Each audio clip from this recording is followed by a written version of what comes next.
I think there's a lot of change coming, and I think it's about being aware and conscious of it. And the power of being able to connect, but also learn, is massive. And that for me is where that sits with me.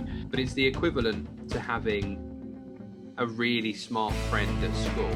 What happens when you reach an ultimate saturation point where people just don't have any knowledge anymore whatsoever?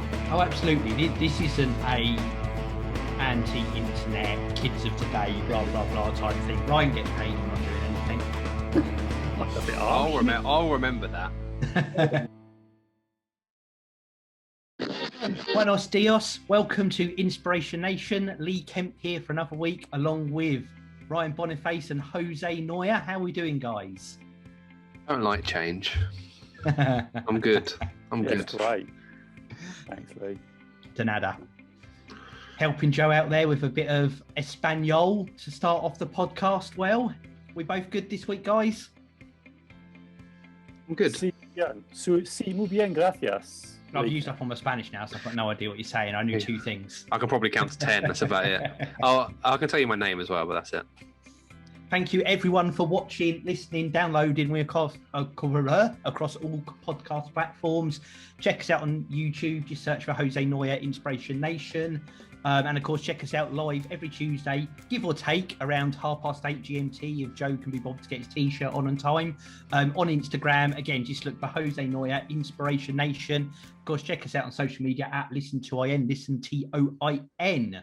So, this week, I am the master of subjects, now that we've got the order going correctly. So, this week, guys, we are going to talk about the Google effect. We talked about this. We talked a little bit about this in the previous podcast, didn't we? We did. And actually, whether consciously or subconsciously, we talked about it a little bit in our preamble before we went live as well, Joe. So I'm going to recount a few things we talked about there. Oh, I think I know what you're talking about. So, but what I want to talk about, and I want to talk about both sides of the coin. I want to talk about why it's a good thing. I also, controversially, especially for Joe, I think, want to talk about why it's a bad thing. Okay. Because Joe loves a bit of the YouTube. I do. And in fact, as does Ryan in a different way. So I might start off with that, actually. So there's a different thing here as far as YouTube goes from our three different lenses or perspectives. And I think I'm somewhere in the middle. Joe, you love the power of social media, of YouTube, the things that it can do. Well, you are, what daily video are we up to now? 900 and something, do we think? 132, I think. Steaming through. So you're a huge advocate of using, promoting, unlocking the power, especially of videos and of YouTube. Ryan watches YouTube like TV. In fact, you have what's it called? Is it YouTube Premium, or what's it called when you subscribe and get no adverts? Yeah, YouTube Premium. So I was just looking up who hosted Mastermind, because you said you were the leader of the subjects. John Humphreys was the guy I was after. Yes, okay. I watch YouTube like TV. Yeah. I've got YouTube Premium. It's quite expensive, to be fair, in comparison to other like streaming sites. So like your Netflix, you could get for a tenner, I think, is it? Disney Plus is like $7.99. YouTube is in the UK $15.99. But that does technically get you access to YouTube Music, which is its own version of like Spotify or Apple Music or whatever, but I don't use that. And just means it's non-advertised viewing, and I can download programs or videos to watch offline, which is pretty cool. No, and my kids are all over that as well. They will watch YouTube before they watch TV. I say I'm somewhere in the middle of that. I'm not an avid user of YouTube, even though kind of its creation was kind of in my generation, if you like. And I do find it useful. Shut up, Ryan. I find it very useful for wanting to know how to do things. So, Joe, you talked about this earlier. Petrol lawnmower, broken at the weekend. How did you fix it? Looked on YouTube. Exactly. Yeah. Which you can't deny. That is a good thing. It was there. What you need to know is there. And it's the same for me. If I need to know how to do something, how do I blah, blah, blah, and you will get umpteen videos showing you how to do this thing. I used it for a couple of things myself over the weekend with I would say solving a couple of problems, but I don't know if it falls into that category. Ryan, just there, you did it. I made a comment. You wanted to know who someone was. You got on the Google machine and put the name in, and it was there. And we are in a world now more so than ever before. And I can remember when this was the case.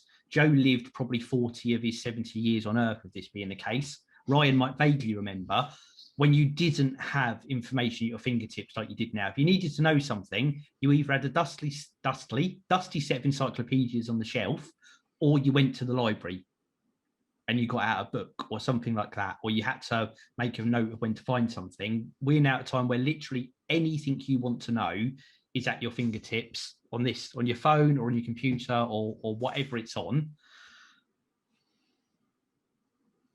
Do we think that's a good thing? And there's a follow-up to this question when you say, obviously, it is, Lee. Yes and no. Why the yes? For the short-term reasons that you've described. So Joe's lawnmower. How do I hang a shelf, as an example? Are you looking at a shelf you just hung there? I haven't just hung it. It's been up for a while, but yeah. But I use YouTube for the same reason sometimes as well, looking up tutorials and stuff. And if I play a video game that's a puzzle game when you get stuck, then YouTube's a good way to work it out. At the time that I became, is cognizant the right word, to understanding what was going on in life? Yeah. Like Ask Jeeves was prominent. That was the place. You went on the internet and you went to Ask Jeeves. But even then, you didn't get the answer immediately. From what you would have to go to like 4 or 5 different websites till you got what you needed. But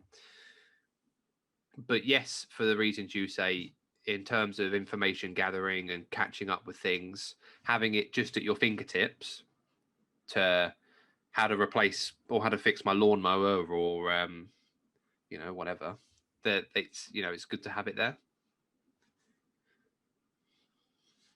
Yeah, I would agree with you. And the reason I'm saying yes, and I always think of the other side as well. When you go about the no's, I suppose you go about that side. But for me, the lawnmower, like you just said, but also I think it's connected me with people that I would not normally connect with. Yeah. i.e. your Evan Carmichaels, your Mark Dragers. That would never have happened if we hadn't had Instagram. They're in Canada, right? I'd never connect with them. Simon Squibb that we've interviewed, would not have connected with him. The power of that, the power of being able to connect, but also learn, is massive. And that for me is where that sits with me. And as you quite rightly pointed out, Lee, I was around before the internet was a thing. We had dial-up. And as you remember, back in the day... Did you have the guy who walked down the street with like the big flame who lit the oil lanterns? Not like when it got dark. A little bit about that time. We did have electricity, Lee. I think we could switch a light switch, but not far away. And but we remember the days that I got berated about my dial-up, remember? I do remember the days you got berated about. I mean, on the flip side of it was we were on our 56k broadband, so it was hardly super fast, but you were on your dial-up, Joe. So that was my foray into technology. But yeah, so for me, I think when you surround yourself with the right environment is great. There is the other side of the coin, which you're probably going to come to in a minute, which I'll let you do, because I suppose you want to talk about maybe what are the not so good things. But that's for me has been a massive thing for me on my journey doing this, for instance. The reason we can do a podcast, the reason we do YouTube videos, the reason we do TikTok, and have those put the positive messages out there than before. You'd sort of be surrounded by a very small niche of people. So that's where I think it is. You can get connected to a wider audience and draw from a wider pool of knowledge. And of course, I'm going to talk about, there's a few things come to mind now about knowledge and the right type of knowledge. Of course, are you getting the right knowledge? Is it knowledge that's not great? So that's where I sit with it. Okay, just before I give the other side of the coin, expand a bit on that with the right side of knowledge, Joe, and what you mean by that. Well, there's clearly good information and not so good information, right? So you've got to be careful on what you consume. Is it right? I went on YouTube for your lawnmower, right? For all I knew, it could be incorrect. There's no like, oh, do this with your lawnmower, it might blow up. There was no sort of thing like that, right? But you sort of get I don't know. I'm a bit intuitive like that. So I look at it, I'll give that a try. It doesn't look too dangerous, I'll give it a go. But there's obviously a little bit of safety around it. But I think there is a danger of that. There's a danger of influence and things like that. So you influence with the wrong type of knowledge. And I think that's another thing that can happen.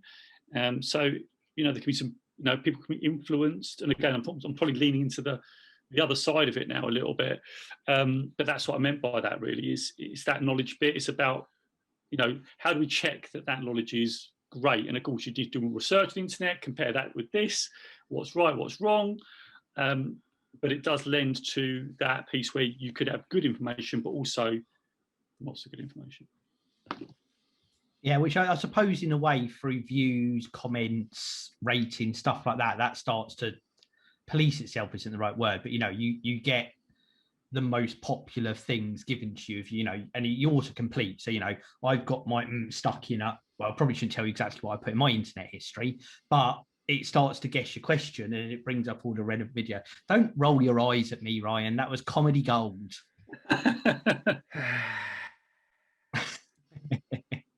Right. The flip side of this that I see and I wanted to talk about, and I think it's something we need to be aware of in society going forward. You used a word earlier, Joe, that I want to challenge, which is learn. Because I don't think everyone does go to YouTube to learn now. Okay. I think they go to get the answer. I don't think they go to learn the answer. And I've seen this myself, and it's something, in a job where you bring in new people and you have to train people up and do new things. The way in which we transfer information to people for me has changed dramatically since I've been doing that over the last 15 so years. And one of the things I see most of all is the desire to be inquisitive. Desire might not be the right word, but back in the olden days, if you wanted to learn how to do something, you not only had to figure out the answer, you had to have a way to figure out the answer. You couldn't just Google it. You had to know where to go to find the answer or find the piece of the answer and put it together. And even in the early days, like you said, Ryan, with the Ask Jeeves thing, you couldn't just ask one question. You had to follow a trail to get to where you needed to go to.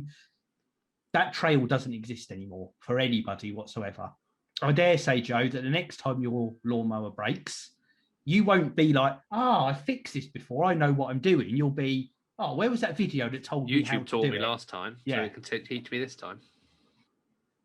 Because you don't need to retain the knowledge because it's there in the data bank, which again is fantastic as long as you always have access to that data bank, or as long as enough people have already asked the question for someone to have put their knowledge out there. It's the equivalent, and you described it in a much better way than I was, because that was my reason for no, is that you become dependent and reliant on it for everything that you need.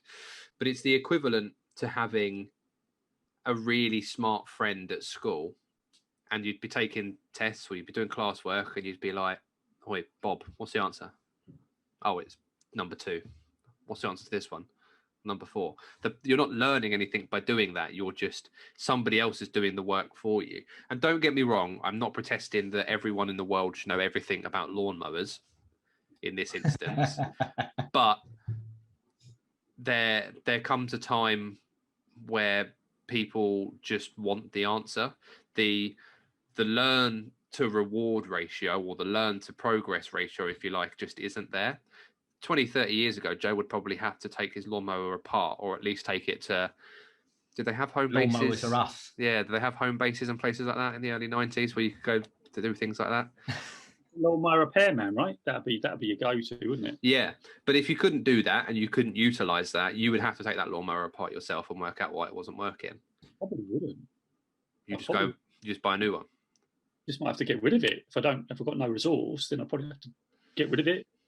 So that then leads to a further point, that having the access to this pretty much free data bank, if you take out the cost of internet or a cost of a mobile phone with internet to get it, this pretty much free data bank is the much cheaper alternative than buying a new lawnmower, a new television, a new bed, a new shower, a new whatever every time something breaks. This becomes a cheaper way to fix your issue. and a much more efficient way of fixing your issue, but you don't take the knowledge away from it. So that's where it then, in my opinion, can tilt back to being a good thing, because in Joe's example of taking it to a lawnmower repairman, he wouldn't ask that lawnmower repairman how he fixed it. He may say, what was the problem? And that lawnmower repairman will go, he had run out of petrol. I don't know, whatever. And that's... you watched the same video Joe did, I see. That's the equivalent to YouTube telling you your lawnmower's run out of petrol, fill it up. Or you need to replace X plug. You don't learn anything from it, but you learn why it broke. So it is on an even, well, not an even keel, because I do think in a lot of cases it's more bad than good, but it definitely does have positives even in its weaknesses. Oh, absolutely. This isn't a anti-internet, kids of today, blah, blah, blah type thing, because every generation thinks that about the last one, how much easier they've got it, and we had to do this and blah, blah, blah, blah, blah, and that's all there. I think the leap from, and you'll hate me for saying this, but even your generation to mine, Lee, is astronomical. Significant, beyond significant. And it's smartphones is what changed it for me. So I remember when someone I worked with got an iPhone, generation 1 iPhone, when it first came out, which would be about 2008, I think. And that, for me, that was game changing, because that went from the internet being something nerdy people like me used on their home computer to something everybody uses no matter what. Yeah. And that, just like you said, it does. It's the rate of progress and the rate of change is significant, I suppose. And just, this is more of a kind of thought experiment than anything else. I don't have any really strong views on this. I love having the information at my fingertips, but I also see the change in behaviours. And I suppose, and this might not be the case because there's lots of factors that influence it, but I was having a really good talk with someone last week that made me think about, maybe we talk about this on the podcast, and they were talking about why that YouTube Google effect happens. And they said it is human nature to look for the easiest route and go for the path of least resistance. We've talked about that lots of times on this. And you do the same thing. I'd had lots of ways in the past where I would find or set up so that going forward, things were really, really easy for me. I think we've talked before about, with my money, I'd do one evening where I set up everything for the month, paid everything, did everything, knew where I was going. So I didn't have to think about it again for the rest of the month. I kind of come up with this system so it makes it easy on me by doing that bit of work up front. And the ease now is in the YouTube. So instead of finding the easiest way to fix something or have that information on the shelf or whatever, your path of least resistance is, how do I fix my lawnmower? YouTube, got the answer. Thank you very much. See you later. On to the next thing. And is there, that's great, because at the moment we've got people who have all this knowledge and can make videos and can put it up there. But what happens when you reach an ultimate saturation point where people just don't have any knowledge anymore whatsoever, and all you've got is YouTube? People's job at that point will be to create videos on fixing stuff. So companies like Dyson or Flymo or whoever creates lawnmowers these days will employ people, will have their engineers sit with some technical nerd, if you like, in our generation, to tell them how to fix X. They'll go away to their big office, probably with a white screen behind them, with a model of the lawnmower on the desk with a face down, top down camera, and they'll tell you how to do it. That you won't get instruction manuals anymore, because that's bad for trees. You'll just get an information booklet on a YouTube link, probably on a QR code on the box of your lawnmower. Ryan, you never got a booklet with the iPhone. You just use it. Like, it's just used, isn't it? I think that's more of their business model of simplicity rather than not needing one. But the not needing one comes from the simplicity of the phone. But yeah, I take your point. So as a part of that, Ryan, and like you said, is this the evolution? Do we need to, and again, just thinking through on this, because I do see traditional methods of educating people are hitting the mark less and less from my perspective, because what you're trying to do is lead people to an answer and get them to figure out their way there and get them to remember the thing through repetition. But up until you sit in that classroom or study room or next to someone who's going to teach you in that way, you've not had to develop those skills because you've not needed them like you would have in previous generations. So actually, do we need to start looking at changing the way what the expectations are around education and training and what that means? Is it no longer about retaining all the information or having a big book to read up stuff against? Is it about lots of snappy short videos on where things are and how you do them? I think for you, I think for me, it's a couple of things. I think, like you said, Lee, I think it allows us to do other things, another capacity for other things. Yeah. So there, and I don't think it's going away. It allows us to go faster. Like with me with the lawnmower, I could do that, fix that job, move on, and do something a bit more important. Rather than get that fixed and spend all day trying to fix out a lawnmower. So for me, I think the internet allows us to go a lot faster. Look at this BitCloud thing we've been talking about. That's growing. People are allowed to, share information. People are just learning so much quicker. Elon Musk learned how to build rockets. He learned himself. People use a lot of internet base for that. So I think it allows people to learn at their own pace. I think the traditional methods are gone. I don't think they work very well. When I was at school, I really struggled. I much prefer this whole thing of finding out. I suppose and I'm not meaning to cut you off and carry back on in a second. And I suppose that's part of my view with this. And again, it's not that I have a strong view, it's just for different opinions, but those methods haven't gone. They're still here now, happening in our schools and in our workplaces and wherever else. And is that we got? Yeah. The thing is, it's an old archaic structure, which sit there behind a desk, and I'm going to tell you stuff, and you're going to have to learn it. And a lot of it, even now, my daughter is learning at university. She's just taken an exam, and it's all about memory. It's not about actually, do I understand it and apply it? It's about, can I remember these facts and things? And I don't think that's good. You should not be trying to get people to learn through memory. And I think, if you've got a place where you can go for it, you can go and find that information and do it. I mean, now I would know, actually, when you said about that lawnmower, I could now flush that carpet out more. It's a very simple procedure. I can remember that. I don't need to go back to the video. I know how to do it. I've done it. I've learned it, done the action, and now I'd go back and do it. If it was a bit more complicated, of course I'd reuse the video because it's more complex, right? I'd go back, but that's where, even before then, if I had other things, I'd have to employ an electrician or a lawnmower man, and I would never learn that skill. I would not know this skill at all had I not had that. And that's where I think, for me, where we look at school and things, I think it's got to be much more relevant. I don't think, some of this stuff is like, I just felt it wasn't relevant. When I was at school, I wasn't excited by it. I didn't see the point of it. But now, as I've got older, there's things that I want to do, and the internet allows you to do it because there's people that are doing it and allowed to share that knowledge. And I don't think there'll always be people knowing stuff. I don't think they'll ever stop. People always want to share their knowledge. I don't think they'll ever stop. And I think there'll always be people who will know because they just do it. Like you've got mechanics, or you've got people who do it repairing Teslas, right? You've probably got someone online right now, broken Tesla. There's someone who's hacked one or whatever. I'm not promoting hacking Teslas, by the way, but like who's done it, and you can reprogram it. Elon Musk. Reprogram it, right, for half the cost or whatever it is. And I think that for me is where it is. I don't know what's happened to Ryan, but he seems to have gone offline. Okay, Ryan. He wants to remove himself from your Elon Musk Tesla hack. Sorry, I was just wiping my nose because I have a bit of a summer cold and I didn't want everybody to see. Well, I'm glad we shared that information, though. But I think there's less people now wanting to learn the information than there was before.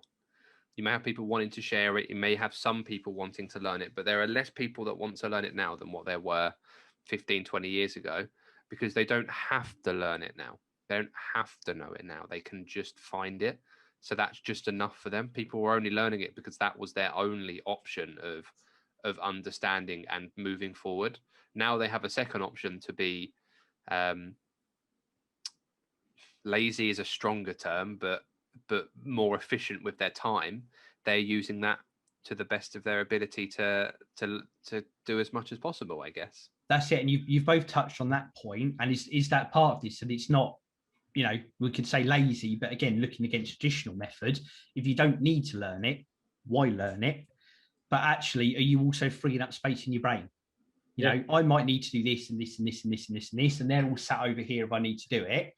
And it gives, we talk about creative spaces and that a few weeks ago. And is there the potential that actually we're allowing more innovative and creative thought because people aren't having to get bogged down learning the day-to-day stuff? Or again, I don't know I'm flip-flopping back and forth here because I don't have a strong view. I think there's a lot of change coming, and I think it's about being aware and conscious of it, and not, I suppose, judging people on previous expectations, if that's the right word. Maybe like the Industrial Revolution, where then that happened and it gave people more time. And I think it's going to give people even more time. There's talk about people actually getting paid for not doing anything. You get like that's Ryan. Ryan gets paid for not doing anything. That's a bit harsh. I'll remember that.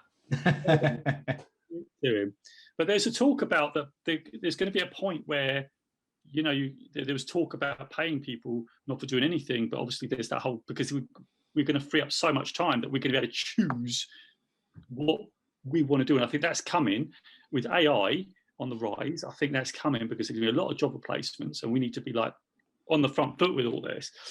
So for me, you're going to get even more time because, like what you said, Lee, I think there's a lot of things about why do I need to know this? You know, if I've got my lawnmower, I can fix it in 5 minutes rather than having to ring up the lawnmower repair, book it in. That's a lot of my time and going out in the garden, fixing it one time, and off I go. And I've now got all that time back to do the other things, i.e. maybe a bit of InspirationNation, right? All that sort of thing, the things that we want to do rather than the things that we have to do. And this is where it's one thing I saw, like you said, Joe, there's the, you know, and I know they've experimented with a few countries, almost like a base universal salary for everyone, if you like. But also they were saying that, you know, there'll be less jobs in traditional things now because technology is supporting that. But that means everyone will have more leisure time, which actually means there are then more jobs in leisure and the arts and creativity. And again, like I'm sure there were, you know, it's no coincidence that, you know, the movie, the film industry, that's what I was looking to say, exploded 10 years after the Industrial Revolution, when people did start to get more time and had more disposable income. And you know, I think it will go down that route. I totally agree with you. I think that will go down that route massively. I do think, you know, at different levels, and again, and it's why I wanted to point out a bit at the start, we've all got different lenses on it. I do think there needs to be a consciousness around these changes and, you know, harnessing them and supporting them and acknowledging the change. And I think, you know, looking at the way we, you know, expect people to learn things, and, you know, not drawing any conclusions, because it might be that the art of inquisitiveness is something that needs to be something you teach to people so we don't lose that. Or it might be that actually it's good, not good, but that's been lost in favor of something else because it's genuinely not needed anymore. And there's just a lot in this space, and I find it a really fascinating subject, which is why I want to kind of bring it up and talk about it today, because there's so many different views on it, positive and negative. But like you mentioned, Joe, it's not going anywhere. This is here, and this is the work. You know, the rate of momentum. Ryan referenced it earlier with this, and how much it's changing and growing. I think is just going to keep picking up pace more and more and more.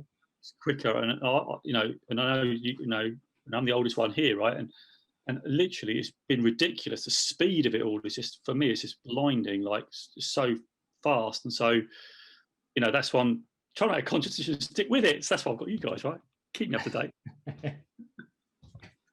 Well, Ryan, I'm just kind of stuck somewhere in the middle, bobbling along. Ryan, you're leading the way. Ryan, you're following. I'm following you. There are things happening now that make me feel like I'm getting old. Oh no, right. We are now recruiting for someone to join Inspiration Nation between the ages of 18 and 25 who can keep us young and hip. Send applications to info@inspirationnation.org.uk. Which reminds me, do head over and check out inspirationnation.org.uk. Details of the Inspiration Nation coaching service. Click on the blog link, sign up for Joe's weekly newsletter. Loads of fantastic information there complementing the podcast. And of course, the Inspiration Nation merch store as well. Hoodies, t-shirts, mugshot guys for the camera, apart from Ryan because he's in the dishwasher. Inspiration Nation mugs over there. And of course, on trend for 2020, 2021, Inspiration Nation face mask as well, which you can see me modeling on YouTube right now. Oh, Joe is fiddling his pocket. I hope he's getting his face mask out right now. May not need these in 2-3 weeks' time. It'll be like a memorial, won't it? It'll be like a, what do you call it? You have to frame it. Yeah, I will. I'll put it on the wall. Thank you, everybody, for watching, listening, downloading, supporting everything we do on the podcast. We really, really appreciate it. Check us out on social media at Listen2IN, Listen TOIN. Joe is Jose Noya Inspiration Nation. Search him across all platforms. Look us up on YouTube. whatever service you are listening on, the biggest thing you can do to support the show, number one is hit that 5-star button and leave some kind comment. And number two is tell friends, tell family, tell co-workers. If you like what you're hearing, mention to other people, help the nation grow. We truly appreciate it. I think all that's left this week then is for me to count us down, and we'll be back again next week. Are we back to the start? Is it Ryan for a topic next week? Ryan, yeah, but I've got one thing to say before we go. We've got a couple of minutes, haven't we? We do, Joe. Be quick. Be quick. Journal, Lee. How are we getting on? It's good. I've got 2 pages in the journal now. 2 pages. That's really good. See, and how you find that? All right. It's good. It's I'm trying. You know, it's not there all the time, but I'm trying to be conscious of that. You know, how you leave people thing, and just trying to squirrel it away in my head. Brilliant. Oh, before we go, we need 3 takeaways. What's the key takeaways? Oh yes, we do. I like Chinese, curry, and then pizza in that order. Pizza's third on that list. Really? It's a bit, you know, it's a bit every day in it. It's not a treat. Hey, oh my God. Okay. Embrace the change is what I'm going to say, Joe. Takeaway. Embrace the change. All right. Embrace the change. About you, Lorraine? Oh, where did I hear or see this? Come back to me. You do yours. So, what you're saying, Lee, how to embrace change, right? That's what you're talking about, okay? Not how to, but me just be mindful of it. So, you know, when someone's doing something in a different way than you did, all right. For me, be receptive of that. For me, it's in this conversation, the Google effect is the art of knowledge for me. Like to be able to add to your skill set, the skill set you didn't have before. I.e., for me, never flushed a carburetor before, done the carburetor, so actual practical use of it. So that for me is like new knowledge for me. What about you, Ryan? I remembered. I watched a viral TikTok today. You two know what the app TikTok is? Yes. Joe's all over TikTok. Where Noya-Inspiration on TikTok. Where a young man asked what I thought was a middle-aged woman if she's happy. And she is actually 72. And she is hiking some desert mountain, and it was one of the things on her bucket list. And he said to her, she was obviously really happy. She'd just had heart surgery and stuff, and she'd overcome it. Fantastic stuff. And he said to her, if you had one thing you could tell the world, what would it be? And she said, don't let the old in. As soon as you let the old in, you're done. As long as you keep acting like you're young, you'll be fine. So that's my advice for you too. Don't let the old in. Don't let the old in. Okay. Does that mean we've got to stop Joe coming on future podcasts? We've got to teach him to not come on and go, hello guys, can you see me? Is it working? Hello, operator. Operator. That's normally the first 10 minutes before we start recording, isn't it? That's why we're always late. I have to get my lights sorted out and everything. It's all technical. Maybe go to YouTube, right? Yeah. YouTube will tell you how. Thank you, how everyone. do I turn a light on? We hugely appreciate it. We are just rambling now, so we're going to wrap this thing up, and we'll see you again next week. 3, 2, 1, InspirationNation. Catch you guys later. So guys, I want you to know what was your single biggest takeaway from this video. I want you to put it in the description below and hashtag it with InspirationNation, because it's important that you take something away and work on it so you can get to your next level. Now, so you can catch all our other Inspiration Nation podcast episodes right over here. So go check them out. Also, don't forget to subscribe, because that will tell you when your next video goes live by you hitting that amazing bell. So until next time, it's Inspiration Nation, and I'll see you right over there.